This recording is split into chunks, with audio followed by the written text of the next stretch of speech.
Hello students of class 12 পরিবর্তী প্রবাহ অধ্যায় আমরা সেট 2 কিছু অঙ্ক আগের ভিডিওতে মিন্স 21st ভিডিওতে আলোচনা করেছিলাম। এটা হচ্ছে 22nd ভিডিও এবং লাস্ট ভিডিও যেখানে সেট 2 আর কয়েকটি অঙ্ক নিয়ে আলোচনা শেষ করব আমরা। সেটা হচ্ছে আমরা কোশ্চেন নাম্বার 7 অবধি লাস্ট ভিডিওতে আলোচনা করেছিলাম। কোশ্চেন নাম্বার 8 এ একটা সিবিএসসি 98 একটা কোশ্চেন রয়েছে, সেই প্রশ্ন নিয়ে আমরা আলোচনাটা শুরু করব।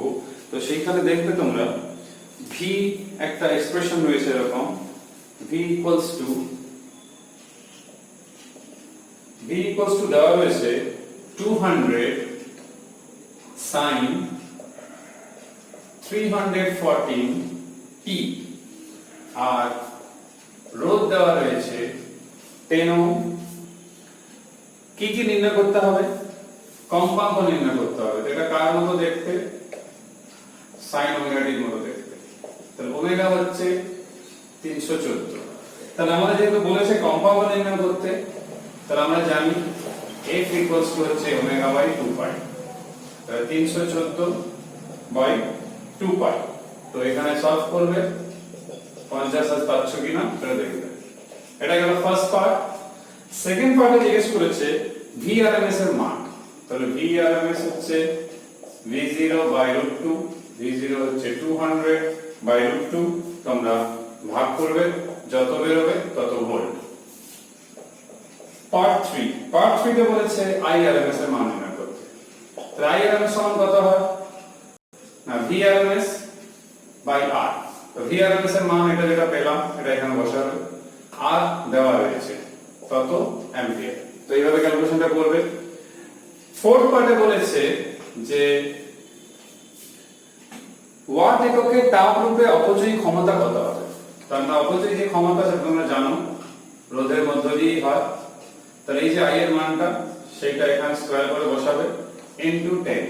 তো এটা সলভ করবে, সলভ করে আমি করে দেখেছি 2000 ওয়াট আসছে। তো এইভাবে অঙ্কটা করবে। একইভাবে তোমরা কোশ্চেন নাম্বার 9 টা দেখবে। সেই ক্ষেত্রে কি কি রয়েছে না, সেই ক্ষেত্রে দেখবে L এর মান রয়েছে, C এর মান রয়েছে, R এর মান রয়েছে। ঠিক আছে? তো এই ক্ষেত্রে আমরা যা তথ্যগুলো রয়েছে সেই তথ্যগুলো আগে আমরা তুলে নেব। L equals to দেওয়া রয়েছে 100 মিলি Henry. So 100 into 10 to the power -3 এখান থেকে আসছে 0.1 হেনরি। নেক্সট কি দিয়েছে C equals to 5 microfarad means 5 into 10 to the power -6 farad. আর কি দেওয়া রয়েছে? আর বলা রয়েছে R equals to 100 ohm. So R equals to 100 ohm. Next thing কি রয়েছে না, নেক্সট যেটা আছে সেটা হচ্ছে বর্তনীর সমান্তরাল 150 √V ও 500 বাই পাই হার্জ একটি পরিবর্তী তড়িৎচালক বল যুক্ত করা হলো। তাহলে 150 ওমেগা আগে বের করে নি 2 পাই এর। তো 2 পাই f এর মান প্রশ্নে দেওয়া রয়েছে, সেই মানটা এখানে তুলবো। সেটা হচ্ছে 500 বাই পাই, এখান থেকে এলো 1000 রেডিয়ান পার সেকেন্ড। যেহেতু এলসিআর বর্তনী, প্রতিরোধ কত হবে? r square plus omega l minus omega c whole square. এই যে মানটা আছে এই মানগুলো সবই আমাদের রয়েছে। তোমরা কাজ করবে, এই যে R এর মান রয়েছে সেটা দেখতে পাচ্ছি আমরা, L এর মান রয়েছে, C এর মান রয়েছে। মান বসাবে, আমি মান বসিয়ে দেখেছি 100 √2 ওহম। √2 এর মান বসিয়ে দিতে পারো। এভাবে আমরা Z বের করলাম। প্রথম প্রশ্ন যেটা রয়েছে সেটা হচ্ছে বর্তনীতে কি কি দেওয়া রয়েছে? বর্তনীর প্রতিরোধ নির্ণয় করতে বলেছে, এছাড়া রোধক, ধারক এবং আবেশকের মাধ্যমে গড় অপচয়ী ক্ষমতা নির্ণয় করো। তো এই ক্ষেত্রে আমি বলে রাখি রোধকেরটা প্রথমে বের করা যাক, পরের দুটো তো বের করতে হবেই না যা পরিস্থিতি। এইটা হয়ে থাকে। এবার প্রশ্ন হচ্ছে আমাদের IRMS টা কি করে পাবো? না, IRMS পাওয়ার সবচেয়ে সহজ রাস্তা হচ্ছে VRMS বাই Z করা। এই মানটা আমাদের কিন্তু রয়েছে, VRMS বাই Z এই ভ্যালুটা কিন্তু রয়েছে। সেই ভ্যালুটা কত? 150 √2। তাহলে 150 √2 বাই Z, Z মানে আমার পাওয়া গেছে 100 √2। এটা বসাবো ইনটু R, R এর মান হচ্ছে 100। তো এটা গুণ করে আমি পেয়েছি 225 ওয়াট, মানে 225 জুল পার সেকেন্ড। তো সেকেন্ড এবং থার্ড যে পার্ট হচ্ছে, সেকেন্ড এন্ড থার্ড, তাদের উত্তর কিন্তু হবে শূন্য, যেটা তোমরা বইতেও দেখবে 00 লেখা রয়েছে। কেন? তার কারণ হচ্ছে আমরা জানি এলসিআর বর্তনীর ক্ষেত্রে কিংবা এলআরসিআর যাই হোক না কেন, সি এবং এল এর ক্ষেত্রে ওয়াটলেস প্রবাহ হয়। তার মানে কি কোনো শক্তি অপচয় কিংবা ব্যয় হয় না এল এর মধ্য দিয়ে এবং সি এর মধ্য দিয়ে, শুধুমাত্র যা হয় সেটা হচ্ছে আর এর মধ্য দিয়ে হয়। ওই জন্য আমরা বলে থাকি যে আর এবং এল এবং সি এর ক্ষেত্রে শূন্য, যেহেতু ওয়াটলেস প্রবাহ হয়ে থাকে। এই জন্য তোমাদের সেটা বের করতেও হবে না। নেক্সট এবার যেটা আমরা আলোচনা করব সেটা হচ্ছে তোমাদের বইতে দেখবে কোশ্চেন নাম্বার 10, একটা গুরুত্বপূর্ণ অঙ্ক রয়েছে যেটা কিন্তু অনেকেই আটকায় করতে গিয়ে, একটু বড়। তো এই ক্ষেত্রে দেখবে কি কি দেওয়া রয়েছে না, 220 ভোল্ট এবং 50 হার্জের একটি উৎস এবং এই বর্তনীতে 550 ওয়াট ক্ষমতা প্রভাব রয়েছে। সেই যে ক্ষমতা প্রভাব রয়েছে সেখানে বলা রয়েছে বর্তনীর ক্ষমতা গুণক তখন ছিল 0.8। তো প্রথমে একটা cos থিটা ধরলাম, সেটা 0.8 ধরলাম। ভোল্টেজের সাপেক্ষে বর্তনীর প্রভাব পিছিয়ে থাকে, মানে একটা দশা পার্থক্য থাকছে। দেখা যে বর্তনীর ক্ষমতা গুণক যদি একক আনতে হয় তাহলে 1/42 পাই × 10⁻² ফ্যারাডের একটা ধারককে বর্তনীর সাথে যুক্ত করতে হবে। তাহলে বের করে দেখাতে হবে, তখন cos θ 1 বসিয়ে একটা নতুন c বের করতে হবে। আগের যা ছিল সেটা থাকবে, আরেকটা c বের করতে হবে, সেটাকে সাপোজ আমরা c' কিংবা c1 বলবো। তো এটা করার জন্য আমাদের অনেক কিছু করতে হবে। তাহলে হচ্ছে r এর মান দেওয়া নেই, যেহেতু r এর মান কত সেটা দেওয়াই নেই বর্তনীর ক্ষেত্রে। তাহলে আমরা যেটা জানি সেটা হচ্ছে p সমান কি হয় না, p সমান হয়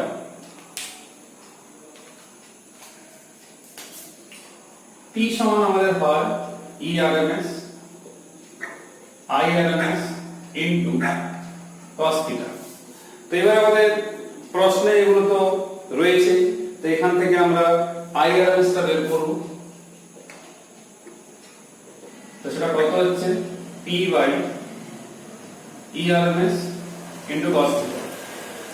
বইতে আমাদের p এর মান দেওয়া রয়েছে, সেটা কত না 550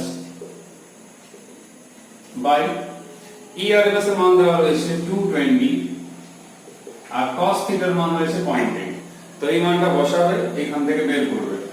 আমি করে রেখেছি 3.125 অ্যাম্পিয়ার আসছে IRMS এর মান। এই যে IRMS এর মান পেলাম, এখান থেকে আমরা জানি P হয় I² RMS ইনটু R। অতএব R সমান হচ্ছে P/I² RMS। তো P কত না 550, IRMS এখনই পেয়েছি, এটা হোল স্কয়ার। তো এই যে মানটা আমরা পেলাম, এইটা কত পাচ্ছি না, সমাধান করে দেখবে ক্যালকুলেটরে 56.3 ওহম। তো এই যে পাওয়ারটা পেলাম আমরা, তোমরা দেখবে এই ক্ষেত্রে আমাদের cos θ এর মান প্রথমে ছিল কত 0.8 ছিল, ঠিক আছে। তাহলে এই যে মানটা রয়েছে আমরা জানি যে ক্ষমতা গুণক হচ্ছে R/Z। আরেকটা জানি আমরা tan θ, একটা এলসিআর বর্তনীর ক্ষেত্রে যেটা omega minus omega c by কি ছিল না, বাই ছিল আমাদের আর,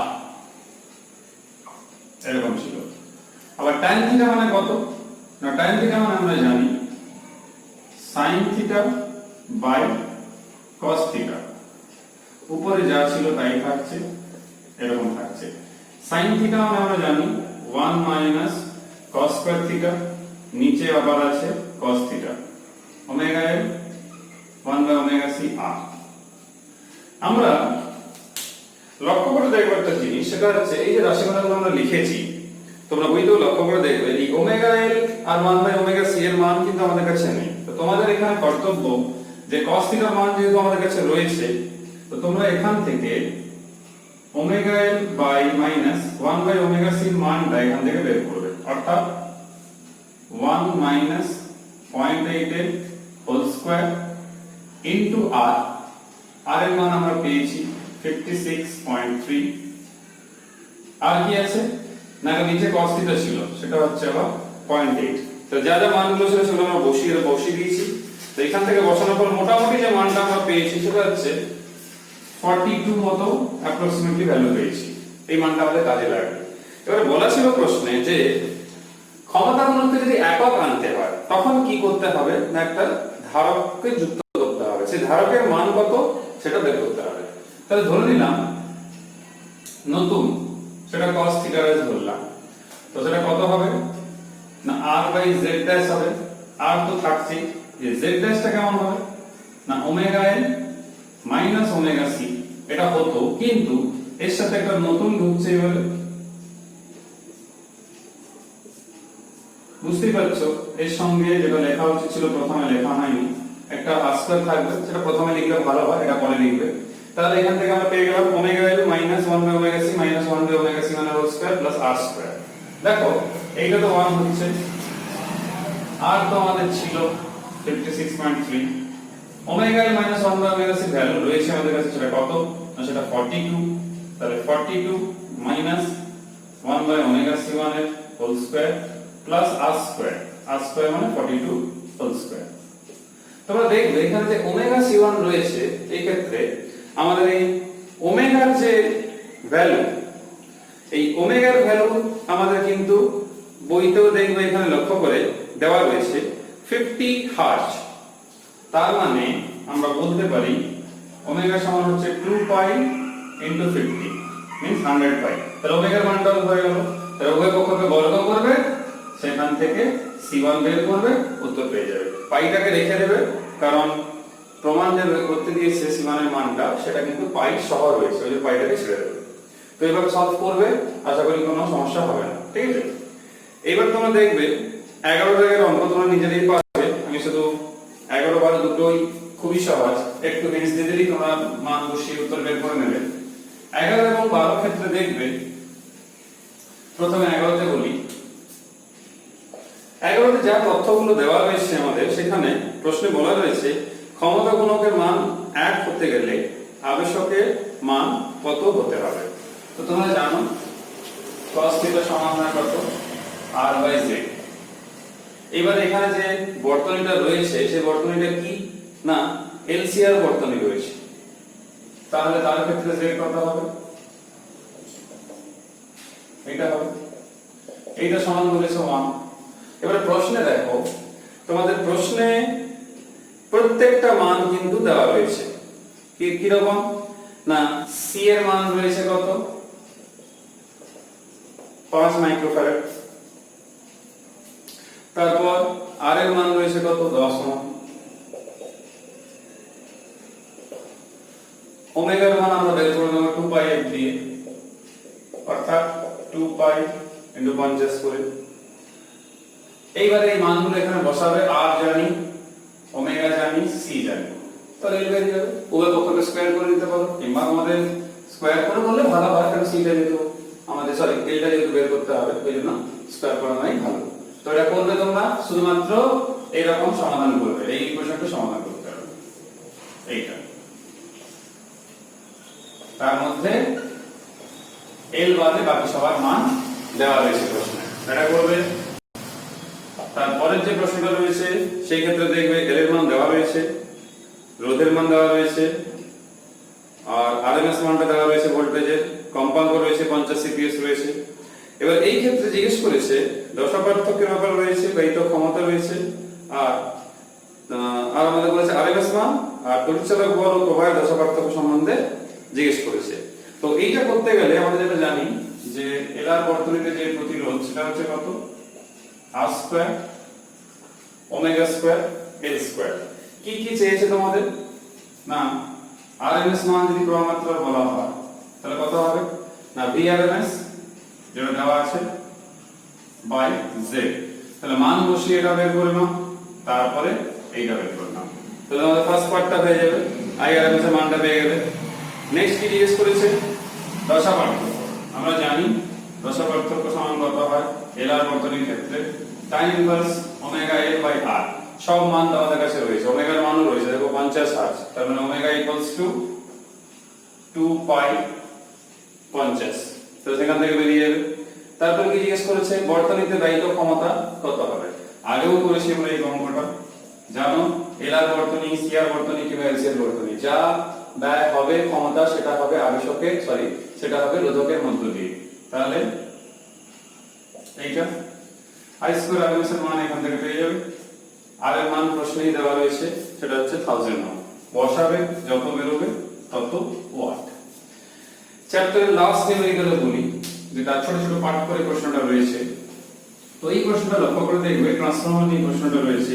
তো ট্রান্সফরমার পাক সংখ্যা আমরা পড়েছি, যেটাকে আমরা টার্ন রেশিও বলি, সেটা ছিল টি দিয়েছিল। তো এইখানে আমাদের যে এক্সপ্রেশনটা রয়েছে, সেই এক্সপ্রেশন নিয়ে বলি আমি। সেখানে দেখবে তোমাদের পাক সংখ্যা দেওয়া রয়েছে, সেটা কত আমি তথ্যগুলো তোমাদের বলে দিচ্ছি। সেটা হচ্ছে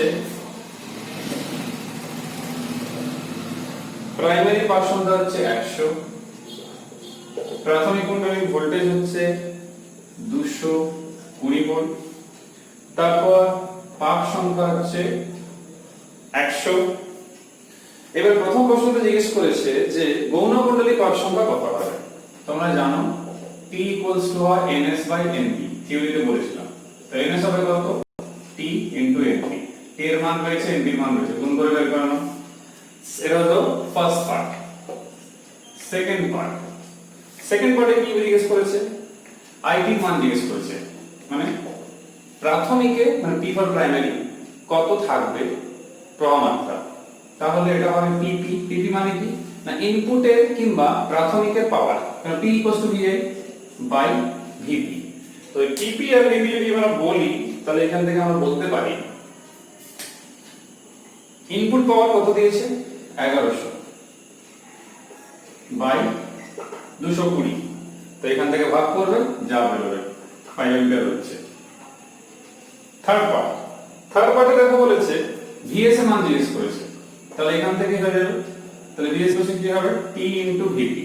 আর T এর মান কত? 100, আর এখানে হচ্ছে 220, যা গুণ করে বেরোবে সেটাই হচ্ছে উত্তর। নেক্সট কি? চতুর্থতে বলেছে সেকেন্ডারিতে কারেন্ট কত। তাহলে আমরা জানি এটা হয় আদর্শ ট্রান্সফরমার ধরেছি আমরা। তো এখানে আমরা জিজ্ঞেস করেছি কি আইএস। তাহলে আইএস = কত হবে? IP VP by VS. IP এর মান আমাদের কাছে রয়েছে 5, ভিপি এর মান রয়েছে 220, ভিএস এর মান এখান থেকে যেটা বেরোবে যেটা আমরা করে দেখতে পারি 22000। তাহলে এই যে মানগুলো আমাদের বেরোলো সেগুলো বসাবো। সেখান থেকে প্রবাহ মাত্রা বেরোচ্ছে 0.05 অ্যাম্পিয়ার, ওর থেকে অনেকটাই কম। এবার জিজ্ঞেস করেছে যে আউটপুটে কিংবা গৌণ কুণ্ডলীর ক্ষমতা কত হবে। না দেখো, আদর্শ ট্রান্সফরমার, তার কর্মদক্ষতা 100%, এফিসিয়েন্সি 100%। তাহলে এর ক্ষেত্রে যা থাকছে, মানে পিপি এর মান যা আছে, তাহলে পিপি এর মান কত? 1100 ওয়াট। তাহলে পিএস এর মানও কিন্তু একই হবে, যেহেতু আমরা আদর্শ ধরেছি, কর্মদক্ষতা 100%, ওই জন্য দেখবে উত্তরও কিন্তু সেই 1100ই রয়েছে। তো আশা করি তোমরা অঙ্কগুলো কিছুটা হলেও বুঝতে পেরেছো। তো এগুলো খাতায় করলে পরিষ্কার বুঝতে পারবে। তো এখানেই শেষ হচ্ছে আমাদের সেক্টর অঙ্ক। আমরা এই ভিডিওর মাধ্যমে পরিবর্তী প্রভাব অধ্যায়টা শেষ করছি। সবাই সুস্থ থাকবে, ভালো থাকবে। আবার পরের ভিডিওতে অন্য টপিক নিয়ে আলোচনা হবে। Till then, by.